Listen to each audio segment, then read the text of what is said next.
Good day, mate. I would like to discuss a game I just played against an opponent, which is arturo5. And this was, I suppose, an intermediate or beginner player. And let me just show my face first, before it's actually too late. Alright, this is my face. So, let's just move this to the right area, so you can see how I look like, which is not that really important for the analysis of the game, but let's just have a look here. So I was playing as black and the opponent was white, and let's just see the game from the opponent's perspective, which is from white's perspective.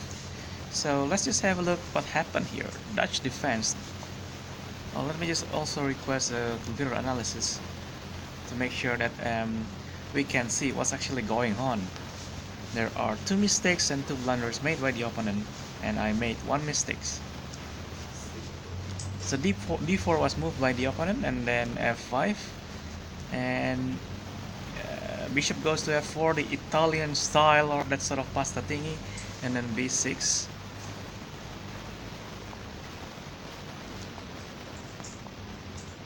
Was moved, which the idea of actually controlling all the white square. That's the idea of bird opening, actually, with the f pawn and then the fianchetto, because that's what I want to do. And then e3 was moved. Probably the idea is actually to open the queen and the bishop for white, so it can do a move such as queen h5 check. And of course I want to avoid this because this is very not nice. And we did I move knight goes to f6 there, trying to prevent anything like queen h5. Knight goes to c3 there, probably just try to develop the knight and maybe trying to bring it to the square of b5 or d5 and attack the pawn at c7, which is very dangerous, of course. I just go on with the plan of fianchettoing my bishop. Bishop goes to b7.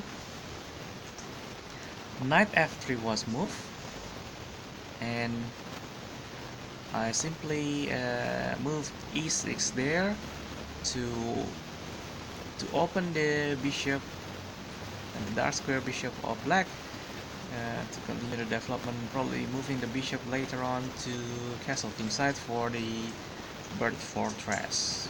The bird fortress is very strong. Now a3 was moved by the opponent, probably trying to prevent something like bishop goes to b4, trying to pin the knight at c3. Of course, I would not be able to do that right now because of that, but I move c5 there. Now c5 is actually a mistake that I made, because now knight can move to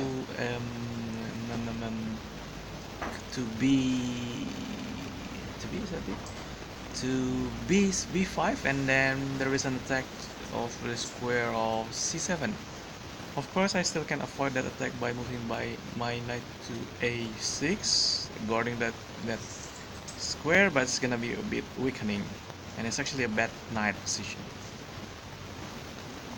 Now b4 actually was moved by white as a response of this. Now I would like to get into your brain perspective, basically, on whether it's actually a common move or a common thing that you would do as someone that would play in this position, because I just would like to get any idea from you viewers. If you are faced with this position and then you move b4, what do you actually see and what do you actually don't see? Because from here, what I understand is I can take it. C takes b4, and if I take this pawn, you should actually move your knight, because if you don't move your knight and then you simply take using a, then I simply still have the bishop.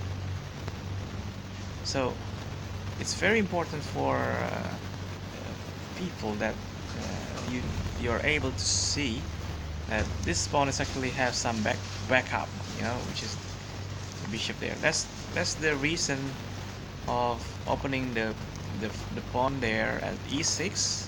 It's actually to control these dark squares, a3 to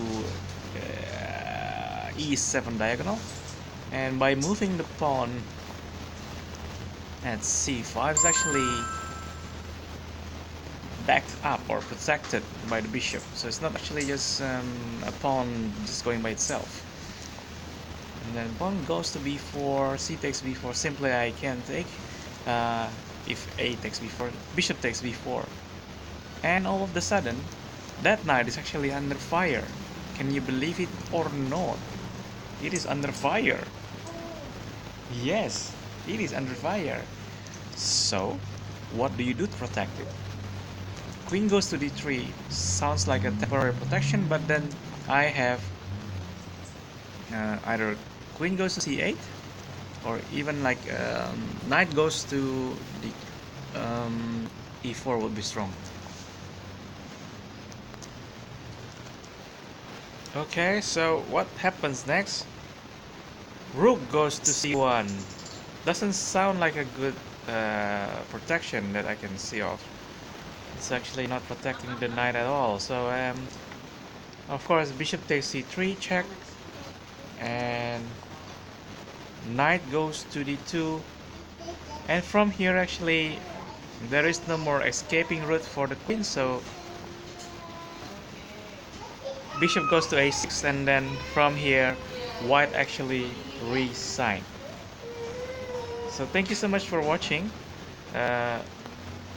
I think I just want to say that sometimes you need to be able to have a look at some of the hidden hypermodern backing up pieces that is actually protecting the pawns.